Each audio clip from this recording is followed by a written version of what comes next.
Tuhan bersamamu dan bersama rohmu. Inilah Injil suci menurut Santo Lukas. Dimuliakanlah Tuhan. Sekali peristiwa, tiap-tiap tahun pada hari raya Paskah, orang tua Yesus pergi ke Yerusalem. Ketika Yesus telah berumur 12 tahun, pergilah mereka ke Yerusalem seperti lazimnya pada hari raya itu. Selesai hari-hari perayaan itu, ketika mereka berjalan pulang, tinggallah Yesus di Yerusalem tanpa diketahui orang tuanya. Karena mereka menyangka bahwa Yesus ada di antara orang-orang seperjalanan mereka. Berjalanlah mereka sehari seperjalanan jauhnya, lalu mencari dia di antara kaum keluarga dan kenalan. Karena mereka tidak menemukan dia, kembalilah mereka ke Yerusalem sambil terus mencari dia. Sudah 3 hari mereka menemukan Yesus di bait Allah. Ia sedang duduk di tengah-tengah alim ulama sambil mendengarkan mereka dan mengajukan pertanyaan-pertanyaan kepada mereka. Semua orang yang mendengarkan dia sangat heran akan kecerdasan dan segala jawab yang diberikannya. Ketika Maria dan Yusuf melihat dia, tercenganglah mereka. Lalu kata ibunya kepadanya, "Anak, kenapa engkau berbuat demikian terhadap kami? Bapamu dan aku dengan cemas mencari engkau."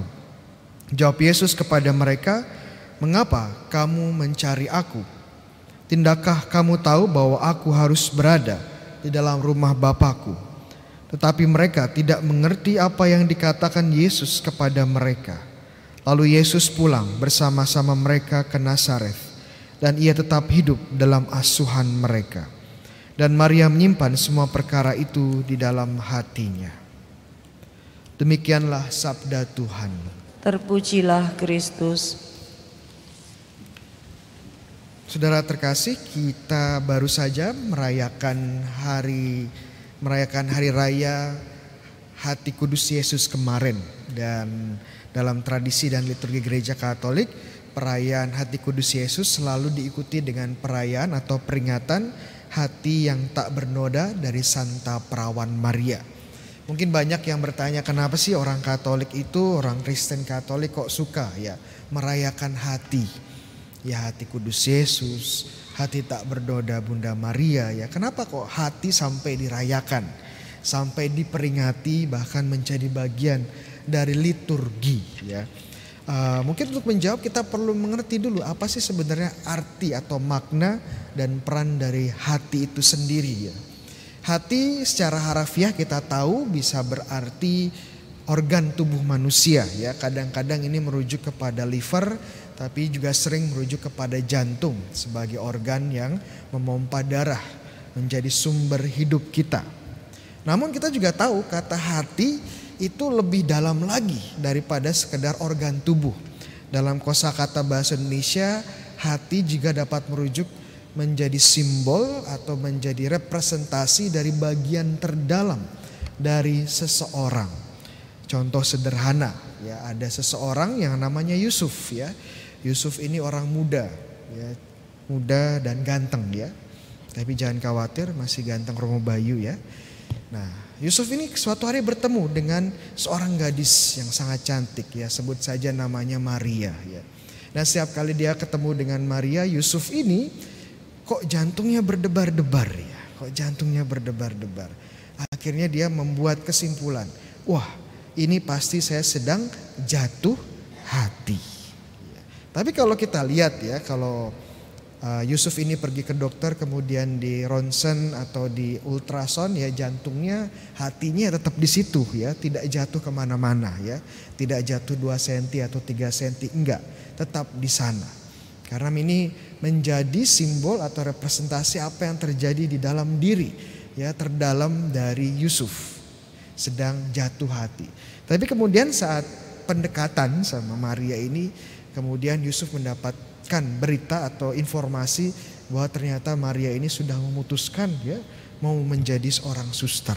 Wah, apa yang terjadi ya? Yusuf hatinya patah.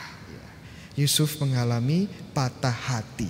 Ya sekali lagi kalau Yusuf ke dokter, diperiksa di dokter, ya hatinya nggak patah ya, hatinya tetap utuh ya. Tapi sekali lagi ini menunjukkan ekspresi terdalam apa yang terjadi pada Yusuf. Hatinya jatuh, hatinya patah ya, hatinya berdebar-debar ya, menunjukkan apa yang terjadi pada diri seseorang. Kalau kita lihat kitab suci, kata hati juga merupakan elemen yang sangat penting.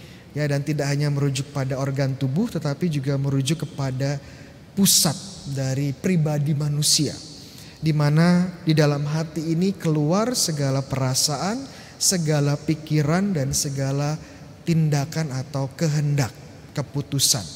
Makanya kalau kita baca Markus 7 bab 19 dan seterusnya, Yesus berkata, bukan apa yang masuk ke mulut yang menajiskan, tetapi apa yang keluar dari hati seseorang, itu yang menajiskan. Yang keluar apa? Yang keluar ada yang jahat, keputusan untuk berbuat jahat, kemarahan, kedengkian, iri hati ya. Jadi tergantung isi hati kita apa. Begitu juga Matius 5:8, Tuhan Yesus berkata, berbahagialah mereka yang hatinya murni, hatinya kudus, karena mereka akan melihat apa? Bukan melihat Romo Bayu ya, tapi melihat Tuhan. Jadi tergantung isi hati kita apa. Kalau isi hati kita ini hal-hal yang kotor, hal-hal yang dosa, kemarahan, kedengkian, ya ini membawa kita pada kenajisan, membawa kita pada kehancuran. Tetapi kalau hati kita murni, dipenuhi dengan kekudusan, dipenuhi dengan kasih, kita akan bersukacita karena kita akan melihat Tuhan. Kenapa kita hari ini memperingati hati Maria yang tak bernoda?